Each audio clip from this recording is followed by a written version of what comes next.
Welcome to the Passion of the Digital Artist 18. It's been very exciting since the last time me and Xavier were here. So, hi Xavier. Greetings, everyone. Today, after a kind of a hiatus that's been going on with me, a lot of things in my life, personal life, have been getting in the way as far as finishing my project. Well, I'm one step further. This is the 9th finished painting. It was the 4th in the digital series. It's Steakhouse Fling, and this is the 9th one. There's only one more to go and then I'm finished. Now, that's monumental because the main thing of finishing is that I'm going to be finishing the 3rd stage of my 5-stage project. The first stage was go out and find the subject matter. The second stage was digitally paint it. Then the 3rd stage was get them printed on canvas and print acrylics over the top of them. The 4th stage is all out promotion, and then the 5th stage will be the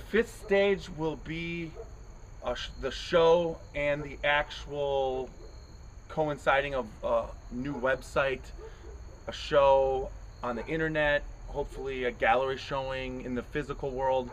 That's what this is all leading up to. But that gets us back to Steakhouse Fling. Now, the main thing of what I wanted to do with this particular painting is there was a couple areas that I was very concerned with. Was the smoke. The women through the smoke weren't what I liked, so I painted some more smoke to get them so that they didn't look like zombies. That was the main thing. When I was looking at them from the digital, I just didn't like what was happening, so I was able to paint out there. I had a little bit more detail in the fire back here. This particular area, I felt that the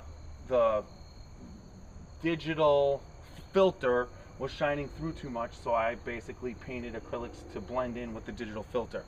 Here, the fork, I really was kind of happy with it, but I felt it could have a little bit more detail, hit the highlights, and now I'm really happy because it's a main part of the composition. His eyes, I went in and was able to fix his eyes. His teeth were very flat. I added a dimension by lightening the front teeth and then gradiating back. Added some nice flesh tones into his face and a little bit to the background. I really like what you did with the 2 corners. Upper left and lower right, you have a high degree of detail looking at the chef's face and the dinner plate. But if you look in upper right to lower left, you have just the opposite. It sort of fades away, which is quite interesting.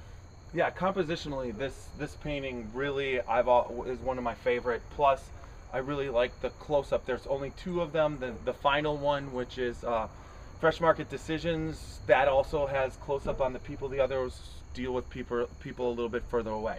So that's where we're at. This is finished now, and so the next time we vlog, will be vlogging about the finish of my project. But that brings me to the social media hero of the week. That's Rod Jones. He's rodjonesartist.com or at rodjonesartist on Twitter. Now, Rod Jones and me have kind of almost a Twitter history. For probably the last 6 months, we've been conversing back and forth, and he had a great idea. Rod Jones grew up, his father was a painter, he was a house painter, and so he grew up with understanding colors because color chips and everything like that, and that excited him.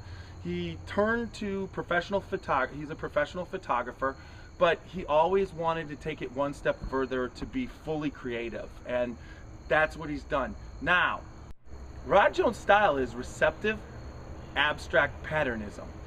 If you check out his website, you'll be able to see his paintings. They're very, very, very unique, and it's his own style. Now, the reason why I'm intrigued by Rod's artwork is because of the fact that art, and I've always been a firm believer of this, that art is in the eye of the beholder. It's 50% marketing, 50% creative, and another 10% your soul. So art is always about 110%. Now, his style is something that is different than that you compared to anything else that you'll see, and that's what makes him and what he's doing very, very special. He sent me 3 photos after seeing what what I've been doing with my series, and he wanted me to collaborate by using one of his photos and painting his photo and going through the process, and then it's kind of a collaboration, me and him type artwork. So I'm excited about this because I've never done anything like this, but I really enjoy the cohesiveness of what we're doing together and coming up with artwork using, it's almost like two writers writing a book. So you'll be able to see that I'm going to have this running, you know, the prep work. I've gotten to the prep work of the photo, and then in the next couple weeks, along with finishing my project, you'll be able to see that. I'm also excited that I'm digitally painting. So until next week, when I should be finishing this project, and I'm going to set aside time, me and Xavier. I'd like to add a couple things. First, Rod's artwork is truly mesmerizing. Jeff will put the link when he posts this blog. Check it out. It's fascinating. And secondly, this being the 10th anniversary 9/11, I was thinking back.